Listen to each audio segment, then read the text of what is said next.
आदरणीय मेरे प्रिय दोस्तों और भक्तों, श्री ब्रह्म वैवर्त पुराण से आपको एक सूक्ष्म वृतांत सुना रहा हूं, जिसका हेडिंग है, शीर्षक है, नारद जी को भगवान शिव का दर्शन कब हुआ। दोस्तों, यह एक सूक्ष्म वृतांत है, लगभग 5-6 मिनट का होने वाला है। आपसे विनती है कि बने रहिए इस वृतांत के अंत तक। इस ब्रह्मखंड के वृतांत को आप ध्यान से सुनेंगे, अंत तक सुनेंगे तो बहुत मजा आएगा। तो दोस्तों, आइए इस वृतांत को शुरू करते हैं। सौती कहते हैं कि हे शौनक, तदनंतर विप्रवर नारद क्षण भर में बड़ी प्रसन्नता के साथ ही शिव के मनोहर धाम में पहुंचे। भगवान शिव का वह अभीष्ट लोक ध्रुव से 1,00,000 योजन ऊपर था। त्रिशूलधारी शिव ने दिव्य रत्नों द्वारा उसका निर्माण किया है। आधार शून्य आकाश में योग बल से शंभु द्वारा धारण किया गया वह विचित्र लोक भांति भांति के दिव्य भवनों से सुशोभित है तथा दिन रात तेज से उद्भासित होता रहता है। पवित्र अंतःकरण वाले श्रेष्ठ साधक तथा मुनीन्द्र शिरोमणि महात्मा जन ही उस लोक का दर्शन कर पाते हैं। सुनो हे मुने, वहां सूर्य और चंद्रमा की किरणें नहीं पहुंच पाती। परकोटों के रूप में प्रकट हुए अत्यंत ऊंचे, बहुत बढ़े हुए और ज्वालाओं से जगमगाते हुए असंख्य पावक उस लोक को चारों ओर से घेर कर स्थित हैं। उस श्रेष्ठ धाम का विस्तार 1,00,000 योजन है। उसमें श्रेष्ठ रत्नों के बने हुए 3,000 ग्रह हैं। हीरे के सार तत्व से बने हुए भांति भांति के चित्र विचित्र मनोहर भवन उसकी शोभा बढ़ाते हैं। वहां माणिक्य तथा मुक्तामणि के दर्पण हैं। विश्वकर्मा ने उस लोक को सपने में भी नहीं देखा होगा। एकमात्र शिव सेवी महात्मा जन ही उसमें कल्प पर्यंत निरंतर वास करते हैं। वह शिवलोक करोड़ों करोड़ों सिद्धों तथा शिव पार्षदों से युक्त है।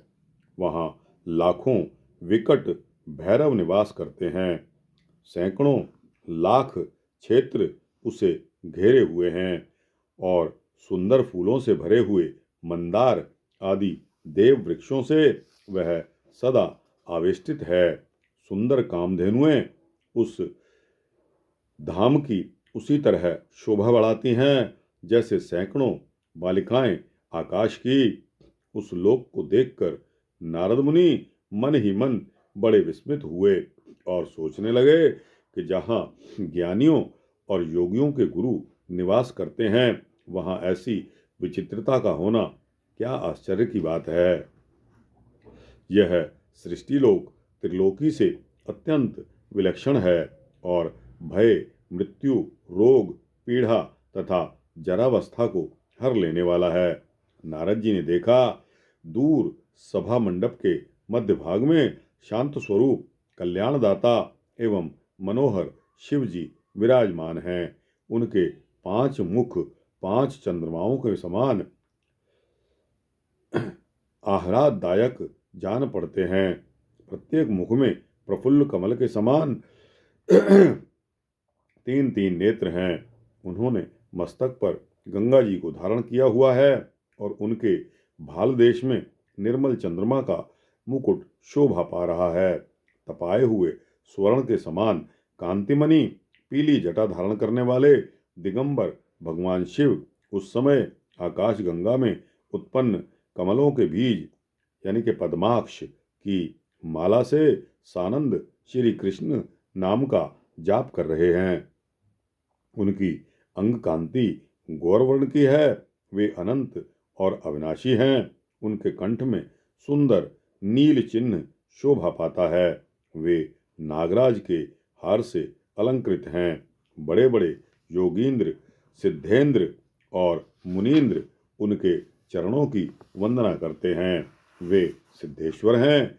सिद्धि विधान के कारण हैं, मृत्युंजय हैं तथा काल और यम का भी अंत करने वाले हैं। उनका मुख प्रसन्नता सूचक हास्य से अत्यंत मनोहर जान पड़ता है। वे संपूर्ण आश्रितों को कल्याण तथा अभीष्ट वर प्रदान करने वाले हैं। सदा शीघ्र ही संतुष्ट होने वाले, भवरोग से रहित, भक्त जनों के प्रिय तथा भक्तों के एकमात्र बंधु हैं।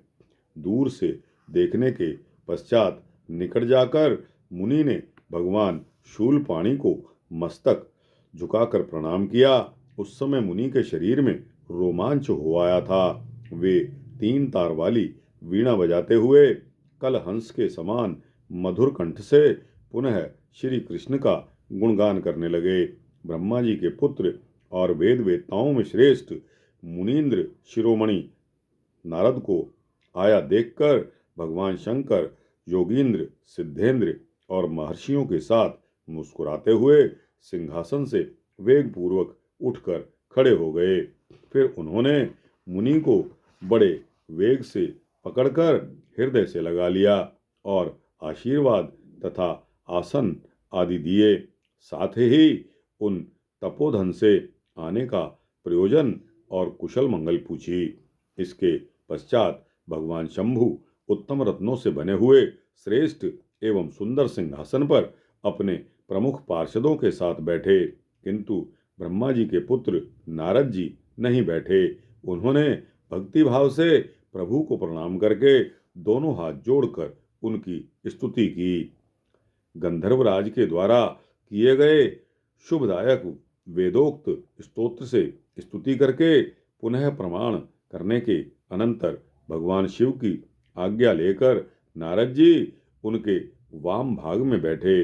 वहीं उन्होंने जगत की वांछा पूर्ण करने वाले भगवान शिव से अपनी हार्दिक अभिलाषा बताई। मुनि का यह वचन सुनकर कृपा निधान श्री शंकर जी ने तुरंत प्रतिज्ञा पूर्वक कहा, बहुत अच्छा, तुम्हारी अभिलाषा पूर्ण होगी। तो दोस्तों, यह अध्याय 25 संक्षिप्त ब्रह्म वैवर्त पुराण का प्रसंग यहाँ समाप्त होता है।